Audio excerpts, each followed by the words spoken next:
Hello and welcome to the I Can Do podcast with Benjamin Lee. We're here to talk about tips and strategies to have an I Can Do mindset. Life is what you put into it. Get the most you can. Here's your host, Benjamin Lee.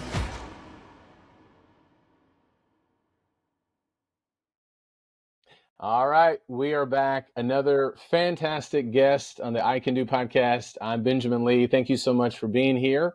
We have today Joe Gagnon. Did I pronounce your name correctly, Joe? Yeah, that's good.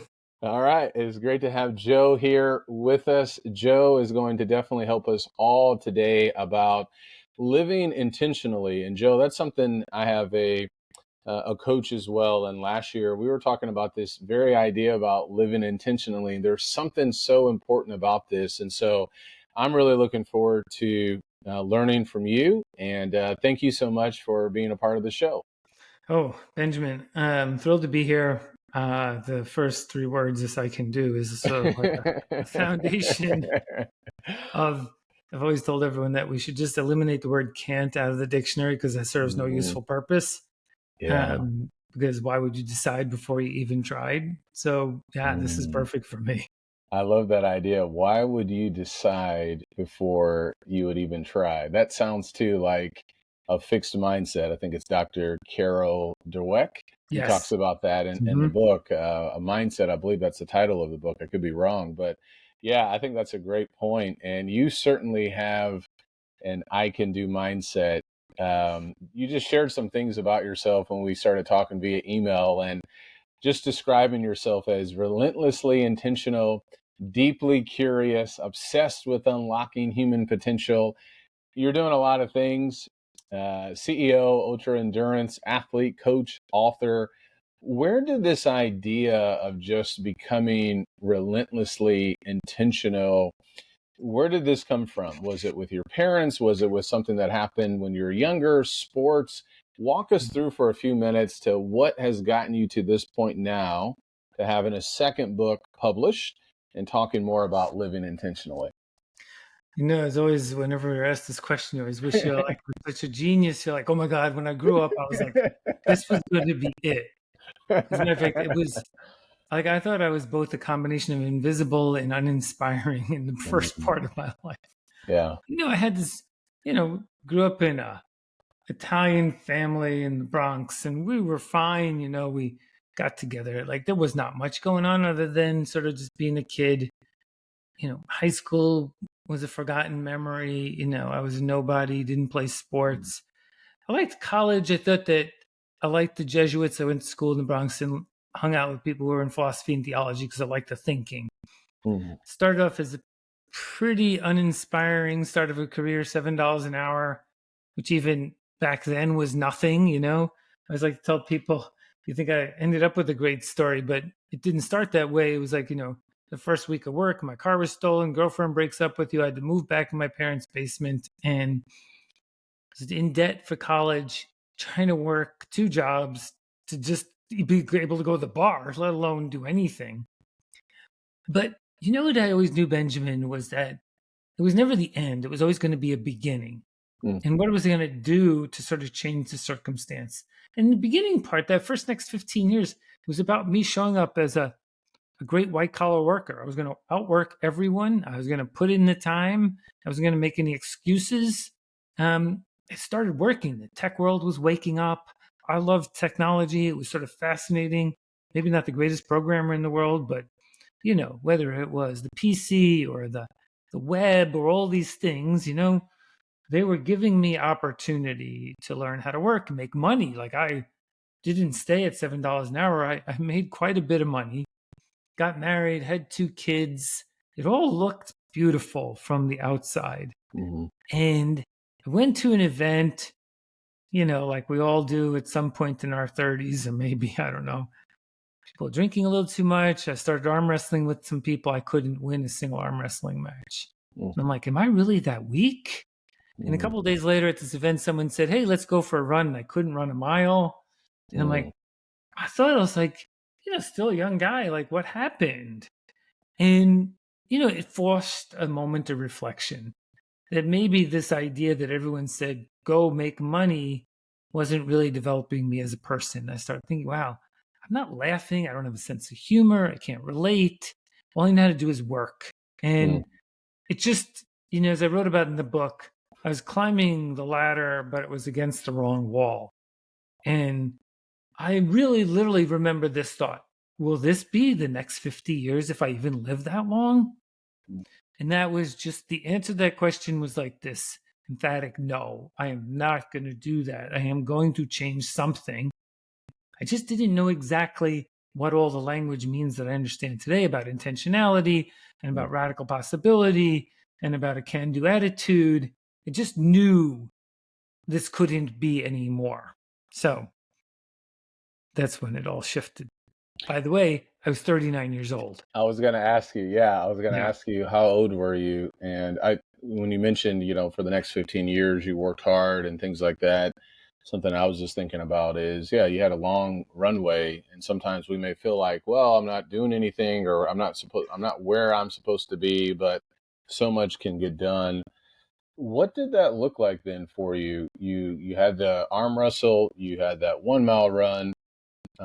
Once you decided, wait a second, I feel like I'm going in the wrong direction. Is this really all there is? Did you have this audacity to quit your job? Did you take it in incremental steps?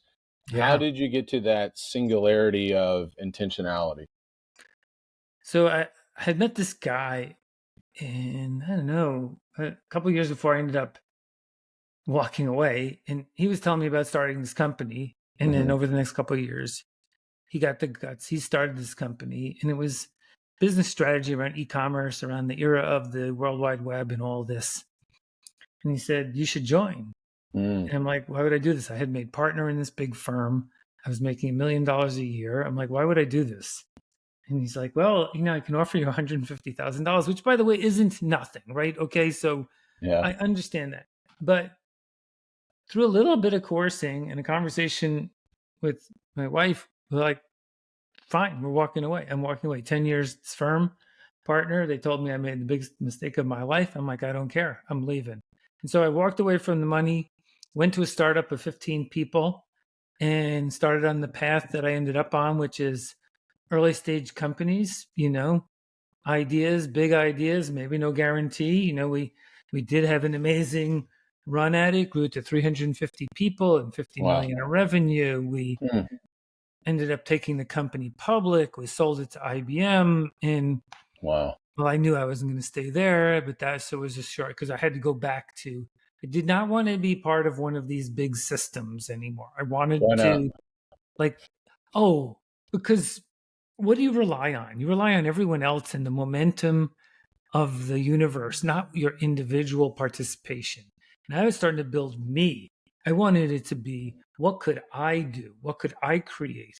What could I do without any help from anyone else? And I started finding that the more I put myself in the center of that, the more I developed. I became stronger. It was the same with the athletics we're developing at the same time. I started doing biathlons, which is running and bike and run. And then I started doing triathlons, and I did swim, bike, run. And then I did the Ironman, which is the longest distance of that. And then I started running and as that's building, I'm building myself as a CEO of an early stage company, a guy people could count on to go build and grow a company. And I liked what it forced me to do. This is where the intentionality started out, because if you're going to do that, you have to be ready. What are you doing to get ready for that? What do you understand about everything from fundraising and financing to, systems development and product building and customers, and loved all that learning. When I talk about being relentlessly curious, I always wanted to know. I had to know more. I wanted to experience. I wanted to be in the middle of it. And so I didn't need any, oxygen. I was breathing it in from everything I got to do. One of the things I learned, Benjamin, early on was that if I led with the word yes rather than no, opportunities always opened up. And so I was the guy who just said yes. Sometimes it didn't work out, but I was I didn't care. I'm just going to say yes. You want me to go there? I'm doing it. Yes. Try this? Yes. So what? This is life. Go deep, experience it. Because when you do that, you learn anyway, no matter what. I write about in the book, reframing failure as fuel. Like that's what I learned. This was not tragic. It was my momentum that I was creating through these opportunities. And my God, it's like a snowball, as they say, it rolls downhill, it gets faster and faster because it picks up more momentum. And that's what I was doing. Yeah. You may have answered my question. I was thinking when you were talking and your friend or colleague said, "Hey, I want you to come to this company with me." So leaving behind $1 million and getting $150,000 or $105,000, that's a big change. I did something similar on a different pay scale where I was in pharmaceutical sales for 8 years. I ended up getting severed. I think I could have gotten another position at another company, but I wanted to give preaching a shot. And there was a training program in Southeast Texas. And so, I went from 88,000 and company benefits and car to 25,000. So, Yeah. but I knew I was 30 and I knew, Joe, if I wait till I'm 40, I may be too comfortable in whatever situation that could be in to do something like that. So it's been one of the best decisions of my life. You mentioned curiosity. Maybe this is kind of similar.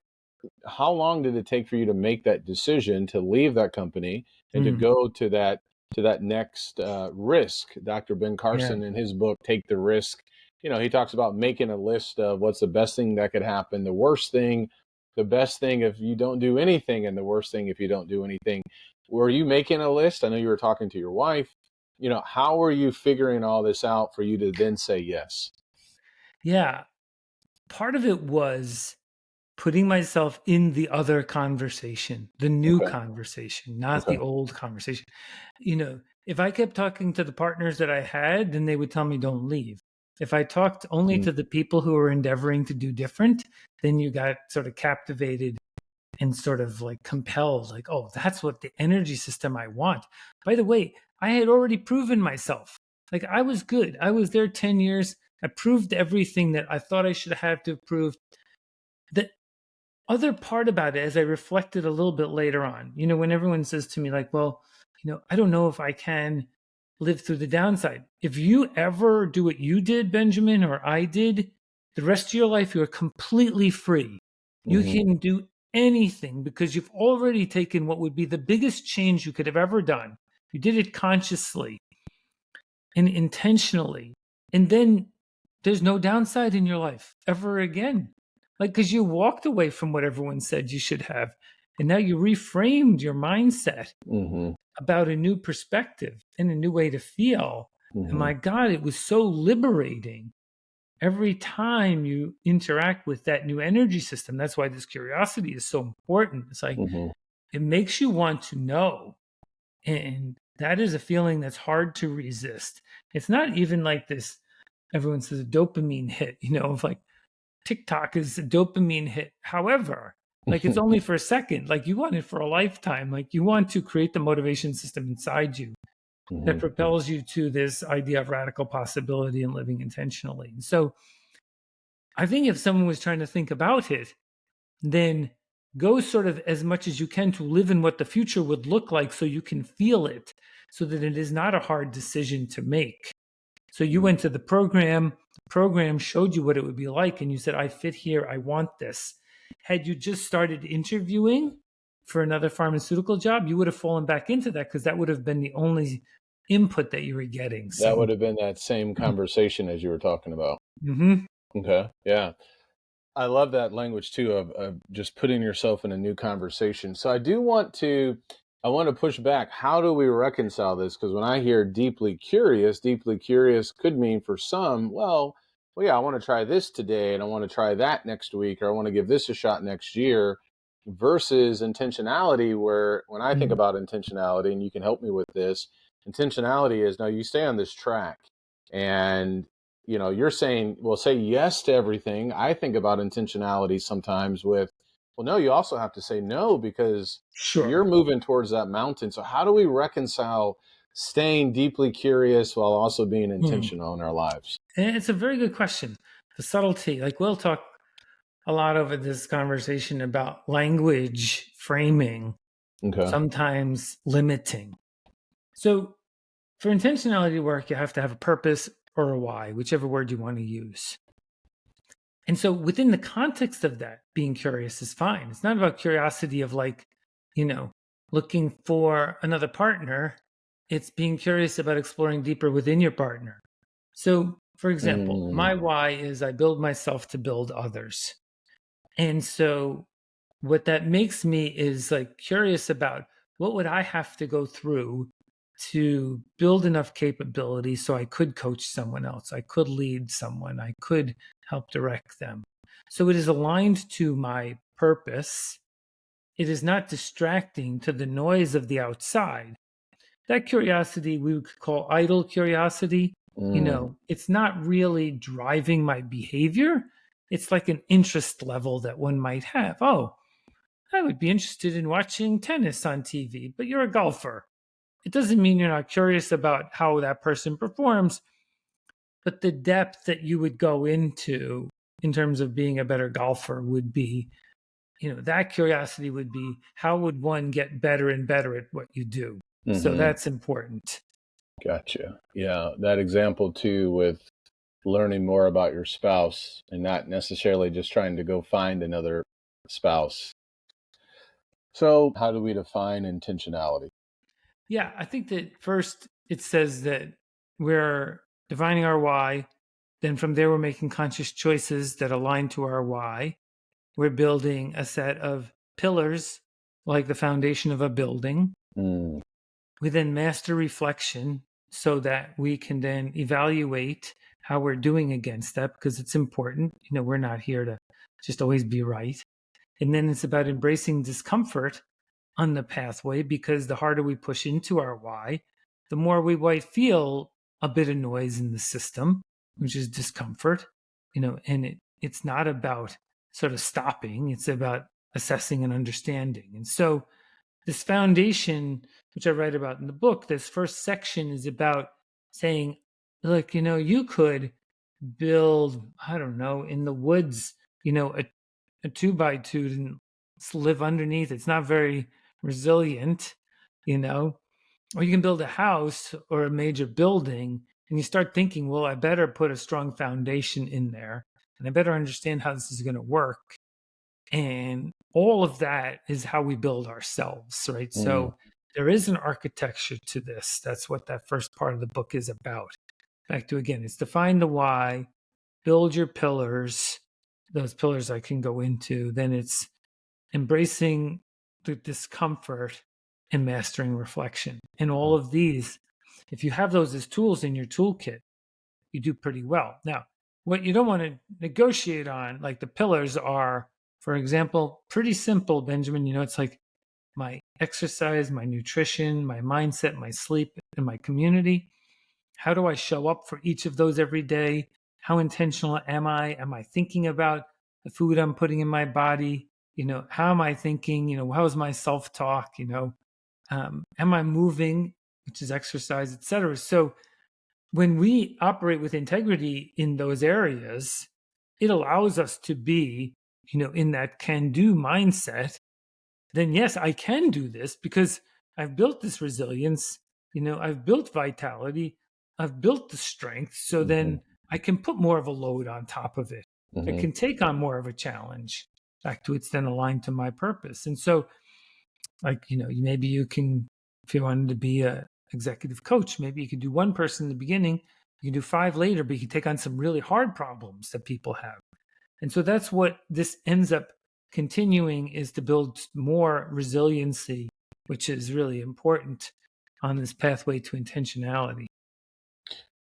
What have you seen as a coach, CEO, runner, where is it typically the hardest for people to develop this why and this muscle of intentionality in their lives? What patterns have you seen? I like this phraseology that I used in the book, the courage to make a commitment to consistency.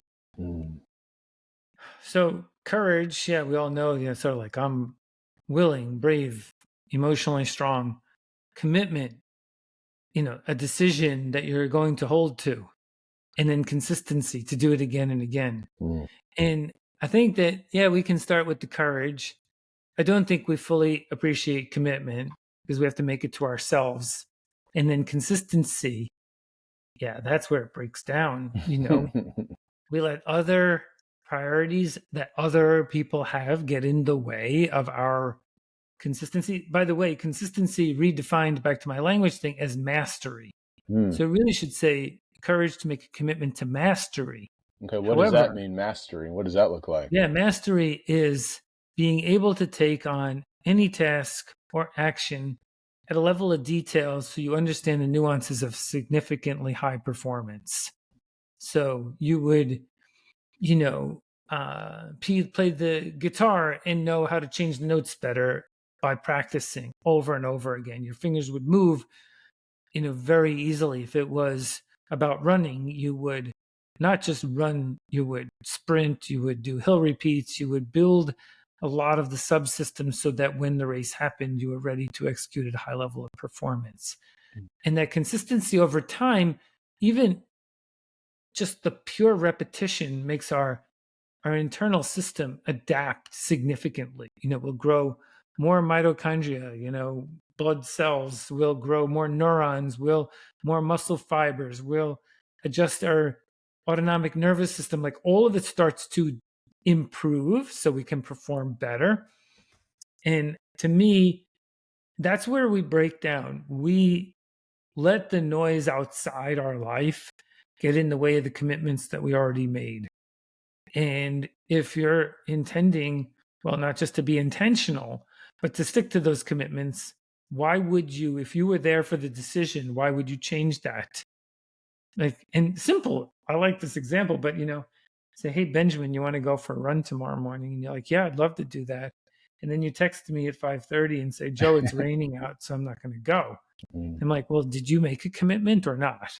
Like, I didn't tell you to say that. You did.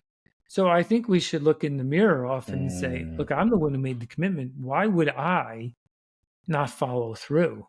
But then that last piece, the consistency, if I keep making those commitments and keep doing it, oh my gosh, if you do that over time, like, it's incredible the progress that you make.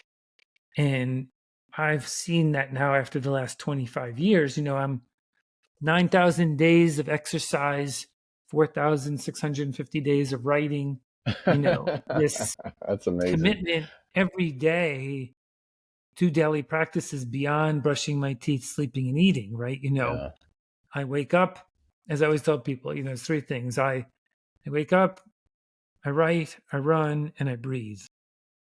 And that foundation is something I count on for the power that I have inside me to be maximized in those days. And so, yeah, I just think that we, for some reason, and I can give you my own opinion, we respond to other people's input more than our own. Yeah. And I am not sure that that's the way to an intentional life or a radically possible life, or one of, expanding potential. Because why would we give up our agency to someone else? What do they know? Right. Yeah, you've said a lot that's got me thinking here. One, congratulations on 9,000 plus days. Let me take a quick exit ramp here. That's 9,000 days of exercise in some shape or form, whether it's high intensity, low intensity, at least an hour a day. Okay, so that could be stretching, other things, not just constant running. Is that correct? Or is it, you're pretty... It would be, no, at least an hour of aerobics a day. So that's running, biking. Yeah. Well, those two. It used to be swimming.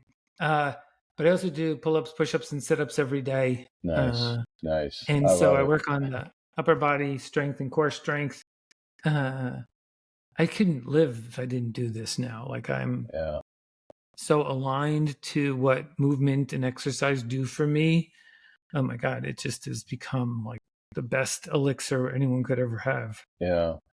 I started doing, I think earlier this year, and I experimented with a couple of different things with push-ups and abs. I wanted to do more ab work. And so the easiest thing that I could do was, actually, I think I started this last year with prayer, but whatever the day of the month is, Joe, that's how many push-ups I will do. And that's how many ab exercises I will do. So when September 1st comes around, I'll do one push up and one ab exercise. And I just increase it by one every day. Now I'm doing other exercise too, but it is fascinating and I have missed some days. So now you're challenging me, Joe, with, well, Ben, you made this commitment to do this every day.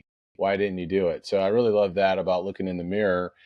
Let me play devil's advocate for a second. You said earlier, well, you want to say, or when you were going through this journey, and I guess you're still going through a journey, you've been a CEO of numerous companies, say yes. This will give you an opportunity. So how do you balance when you need to say no to make sure that your exercise? I would have to imagine there are moments that you have to say no in order to get the exercise and the daily writing in.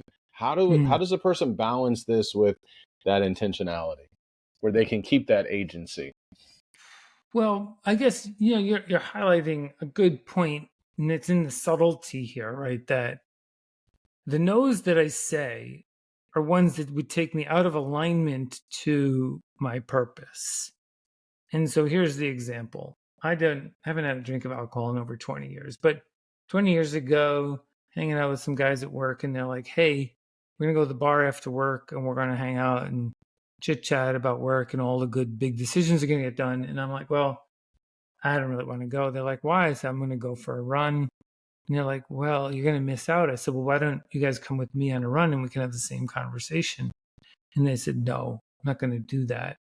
And so I prioritized my health and well-being and just went on the run. They went to the bar. And because it was in alignment with the purpose that I have behind running, was time to reflect and meditate, time to move, time to embrace sort of this journey that I was on. And without that, then I didn't have anything. And I was living the life someone else wanted me to live. So in that instance, yes, I did say no, but it was an alignment question. If it was the curiosity side of a new opportunity that I didn't know a lot about, I would say yes, because that opens up doors. And so if you said, hey, Joe, let's go I know we're talking a lot about athletics. It's just an easy metaphor. Let's go do an adventure race in Florida. And I'd be like, sure. I don't even know much about it, but it sounds interesting. And so I would open up the aperture for that. But that would fit back to building myself so I could build others. The unknown, the resilience. I wouldn't do anything that would not allow me to build myself. And going to the bar and drinking was not going to help build me in terms of the person that I wanted to become or am still becoming. We're never finished on this journey. Yeah, that's right. No, I appreciate that. Yeah, it's been over, I think 20, maybe close to 25 years now for me with no alcohol as well. Have you lost friends, or what's been the response with family? Because living intentionally will set you apart. We have all these resources. There's podcasts, there's books, there's life. We could just see people who are not living intentionally and how that often ends up. What has there been backlash from peers, family, friends? Well, yeah, of course. One, people don't agree. So, they go their own way. That's fine. I'm okay with that. I think I can sometimes be a little too intense for some people, and that's a bit off-putting. Look, at the end of the day, I'm not like running for something. I'm not trying to convince anyone. I am living my life. I think that's what we all have an opportunity to do. But Benjamin, let's be really clear. With a social contract to the rest of the world, to show up as a person of values, a person with morals and ethics, and a belief system that is here to help others achieve more. This is not about being selfish, right? This is about me building so I can help build other people. I make myself available all the time. I'm not doing this thing gratuitously because, I'm trying to get likes on Instagram, right? I am trying to actually be a good actor in the life stage, so that I do not overuse resource and become selfish.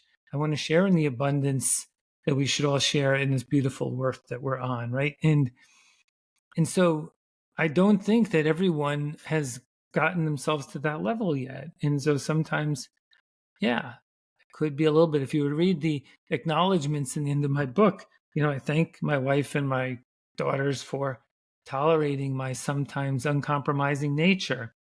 And what they would say is, look, we want you to be who you are. We don't want to get in the way of that, and I don't think that we should. Now, if someone's doing damage and not helping others and hurting, then yes, we should try and intervene. But the rest who walk away from us, it's not our issue. This is their issue. And I'm willing to help anyone if they want it. But yeah, I mean, when I became plant-based, my mom still asked me if I wanted chicken. So, look, they probably didn't understand. And for a while, it was probably off-putting. But let me just be really clear. My lifestyle is not a judgment on anyone else. Would I like people to live more intentionally and more healthy and more community focused? Of course. But I am not in some, reverent position to say that I'm better. I'm just me. And I like that. So if someone doesn't want me in their life, I'm okay with that.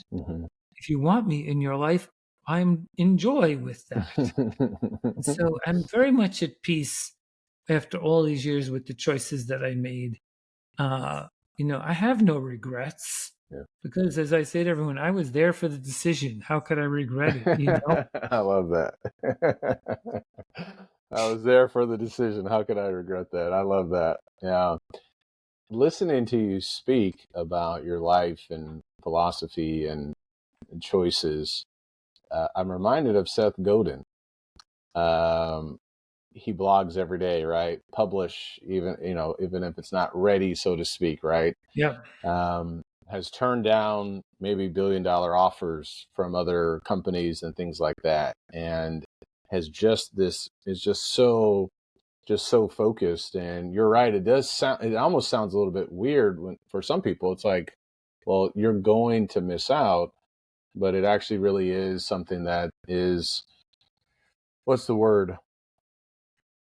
It's something you can look forward to. That's what I've learned, with habits and my morning routine, for example, when I travel, and I like to travel, but it does change some things. And but now listening to you even more, yeah, it can change some things, but it doesn't mean that everything has to stop, especially when we make that commitment. And that's what I'm hearing as well too, Joe, that for us individually, our yes should be a yes and our no should be a no. And as we do that, we'll actually build this muscle of showing up, of consistency, of following through with these commitments. Yeah, Benjamin, I think if you think about this, right? Should you respect yourself? How do you feel about yourself? And so what I've enjoyed is this journey has done the following for me. So this daily habits, right? So I made this commitment to do, let's say it's increased, but the first year I decided I was doing 375 push-ups a day for a whole year. I'm up to 500 a day now. And I got on an airplane. I flew from Boston to Los Angeles. I got in really late flight, late Uber. It's 2:00 in the morning. I got to get up soon to run and go to a meeting. And I'm getting ready to get in bed. And I'm like, oh my gosh, I forgot to do the push-ups. You buy yourself in a hotel room. And now you start having this self-talk. Well, Joe, you did them yesterday. You're going to do them tomorrow. No one will notice. And the minute I say that, I start doing push-ups. Because you realize when you say that out loud, why would it matter if anyone noticed? You didn't commit to them. You committed to yourself. This was something you decided that you have the agency for and the responsibility just to you. And by the way, so it's going to take me 15 minutes. So what? I did it, went to bed, felt great. And I realized in that moment that I needed to be capable of overcoming the noise in my head. And the more capable I am of overcoming that noise in my head, like we all have, the more that you can be counted on for yourself in life, to your community, that everyone knows when you make a commitment, you're true to it, because this is about integrity, right? That's what happens when no one's watching, right? Because it isn't someone watching, it's what's inside us. So then when you look in the mirror, you can look, with a smile on your face, not sheepishly saying, like, yeah, so you let yourself down, don't tell anyone. No, you stood up to it because this is what you decided. And that's the power that we have the opportunity to build inside ourselves. That's what I love about the daily habit. It's like, sure, you could come up with any reason, but like, is there any reason? Mm-hmm. It's been fun for me to figure out that there really aren't any reasons. Are you tracking these habits, or are they so ingrained Yeah. now that you stop tracking them? I write it down every day for the past 25 years in a spreadsheet, everything I do. So Why is that? little accountability to myself, Okay. fun to look back, add it all up, see what the impact has been. Sort of the study of, everyone tells me things like, oh my God, you can't do all that. And I'm like, I can just show you the data. You want to see what the data looks like? Mm. So it isn't a defense to be defensive. It's this, let's break. Like, I still don't understand why we think that everyone else knows more than us. Like, what is it about? Like, someone says to you, no, you can't run 57,000 miles and not have bad knees. I'm like, oh, well, I don't. Like, so why do you think that's true? Like, because, so it's all about building, like, not a support to defend, but to be a complement to what I'm setting out to do. Mm-hmm. And, maybe our mind might play a few games with us and make believe I thought I remembered something, but it's fun every once in a while. I'll go back and read something I wrote 9 years ago or look at what I did in 2005. And I'm like, oh, wow, look at that, what you were doing and what you were writing. And it's a good revisit to, this log of life, like with your podcast here. This is a great legacy that you're leaving, Yeah. an asset that others can listen to at some point in the future that you can't hide from because it reflects who you are. It's real life. And I Yeah. like that. Yeah, I that's like right. living out like that. Yeah. How often does your why change, or does it not change? And when Mm, people think about intentionality, certainly there will be times, I think, that our why could change, right? Maybe it gets even certainly. bigger, or maybe we see, oh no, it's on the wrong ladder, or it's on the wrong wall. Walk us Yeah. through that. Do you have any tips, exercises? Are you evaluating at the end of each year about the previous year and where you want to go? How does all of that work? You know, I wish I could call myself a modern day philosopher, but that would be a little bold. But I think a lot about this. I think my human philosophy would say that we probably have 3/3 of how we show up on our life journey. And the first third is sort of building the foundation of who you are. The second third is showing up for family and community. And the third third is giving back to create a better world. And so I think through the first third, I don't think there is a deeper purpose than creating a foundation of values and, more humanity, right? Contributing to the future of the planet.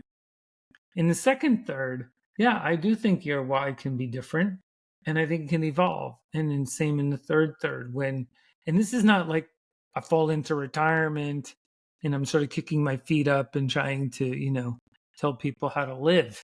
No, no, no. Like it's about showing up deeper and richer throughout our lives, right? There's, both a physicality and a spirituality and an emotional state that we're in. But I do think that your why can change. I just think it needs to be explicit. To the point of does it change every year? That would probably be a bit more dynamic than I would think about.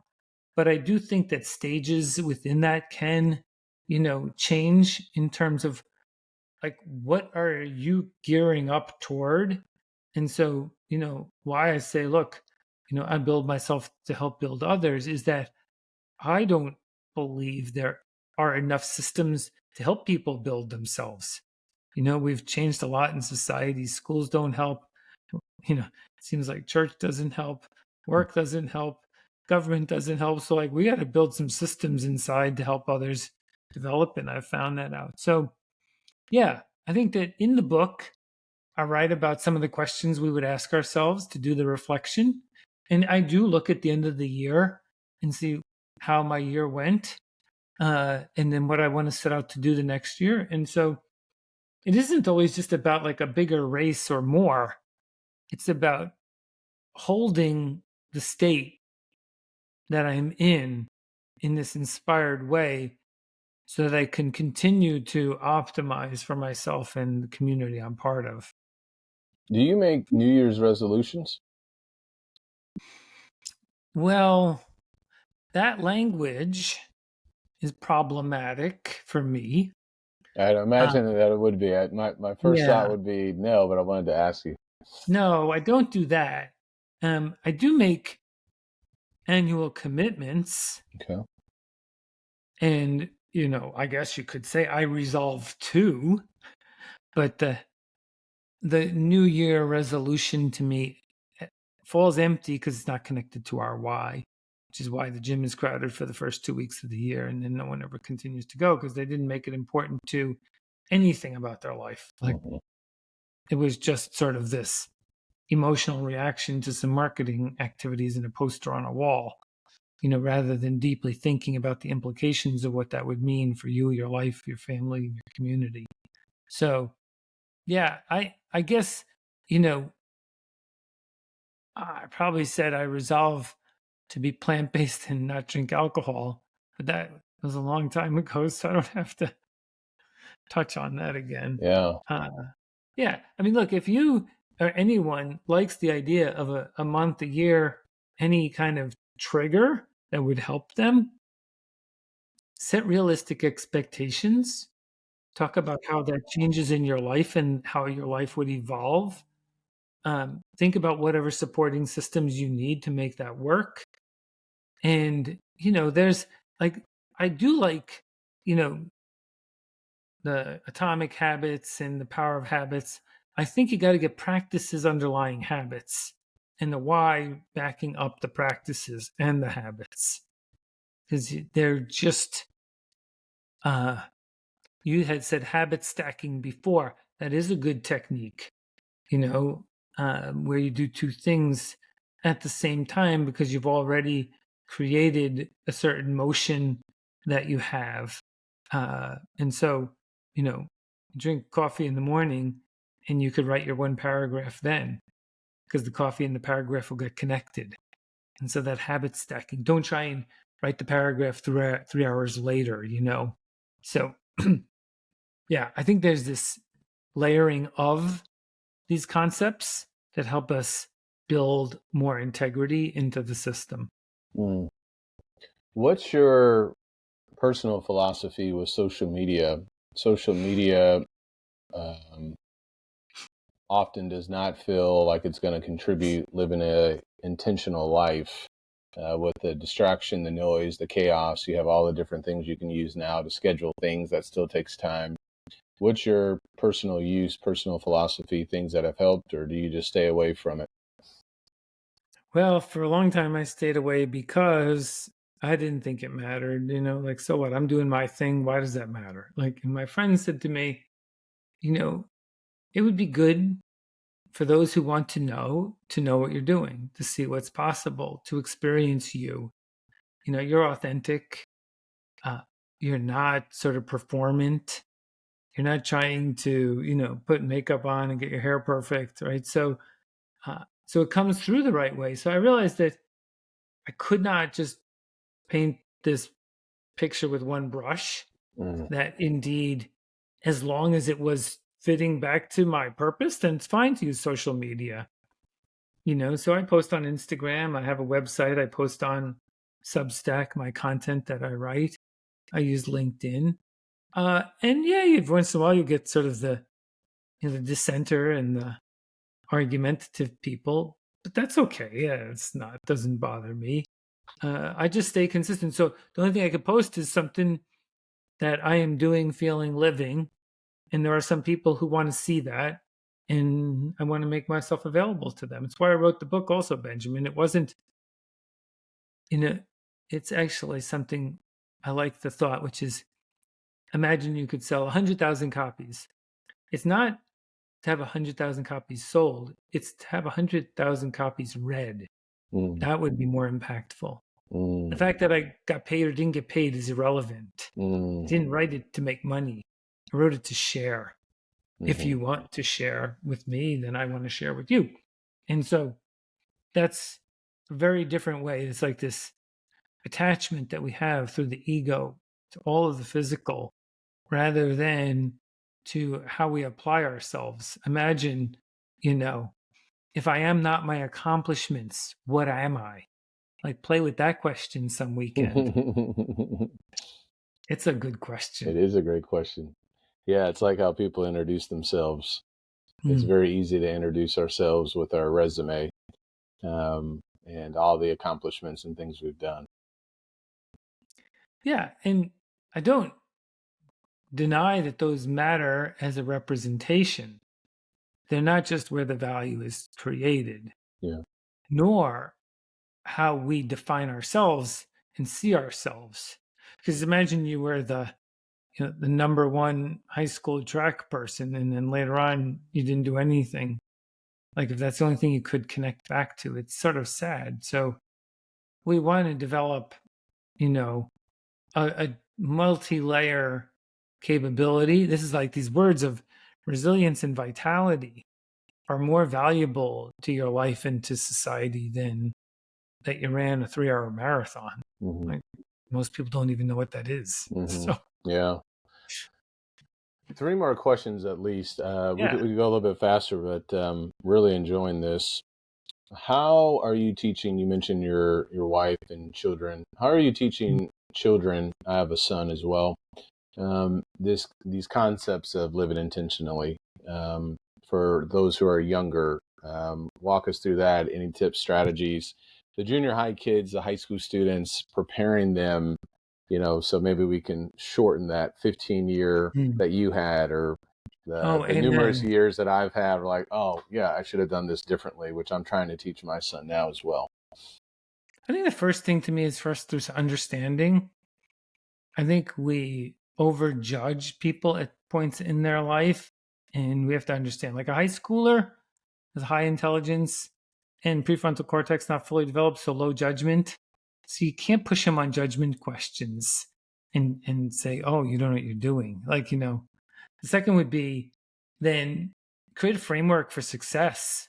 What can you give them the independence to do so they can build success, right? And so, give them a responsibility to do something that they can handle. It might not be going to a party on a Friday night with the car. That's probably not a great combination, but you certainly can, I don't know, like, we built an adventure course in our backyard where we let the girls bring people over all the time to go. Like, there wasn't much bad that could happen. They all had a good time. I think, the third to me, especially with teenagers, is role modeling behavior for them. If you're a hypocrite, it's sort of a little bit hard to ask something of a young person. Provide a supportive system, do a lot of listening, and then bring them into a set of experiences that would be unique and different that they could connect to. Like, we taught the girls how to do rock climbing, and it defined their persona. They also defined a set of independence. But I start with this idea that we want to build in humans independence, autonomy, and a sense of belonging. And so those are 3 very natural states that make us very productive. So independence, the ability to act on our own, autonomy, make decisions, and sense of belonging. They should always know you're there for them all the time. But as they grow, I learned that I'm not here to tell anyone what to do. I'm here as a resource to help them through what they need to do. And so I didn't tell my 18-year-old how to apply to college. I said, I'm here to support you. And so whatever you need, I am here for you. Not, oh, here's how I would do that. Like, who wants that? Like, no one. So I have a really great time with people far younger than me because I really try and listen and understand. And I really try to work to be someone that they believe accepts and understands them so that we could have a unique relationship in that way. Because I don't I never judge. I'm so unattached to any physical stuff like a car or, to anything that it's not what drives me. And then they're sort of curious, oh, what did you do? Why did you do that? Be open. Mm-hmm. But remember, however you feel, what you don't like, they don't like. So don't do it. Yeah. How do you stay curious? You're doing podcasts, you're writing books, you're running. How do you keep that fire lit? I don't know. I have to believe that somehow I unleashed something inside me. But I guess the way I always connect it back is, look, if you don't believe you have resources, like, oh my God, I don't have money, I don't have power, I don't have title on this. Curiosity is equal because it allows you to feel something that maybe no one else can feel. It allows you to experience something that you couldn't get to otherwise.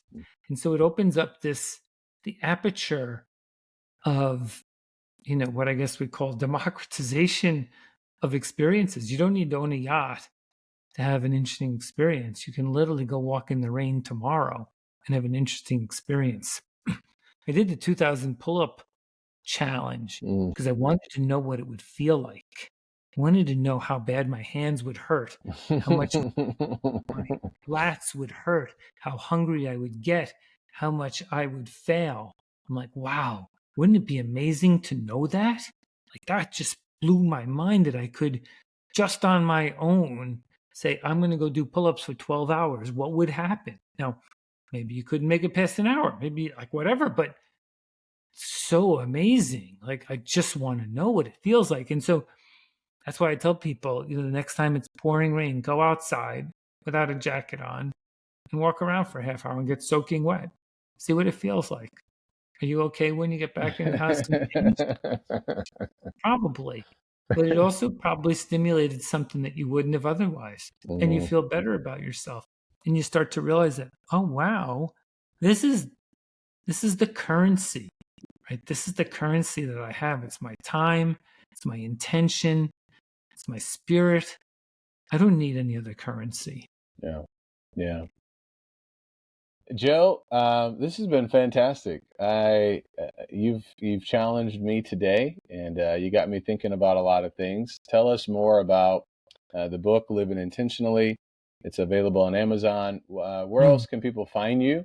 And you're on Substack, as you mentioned, and other platforms. Give us the handles, and I'll put it in the show notes and things like that.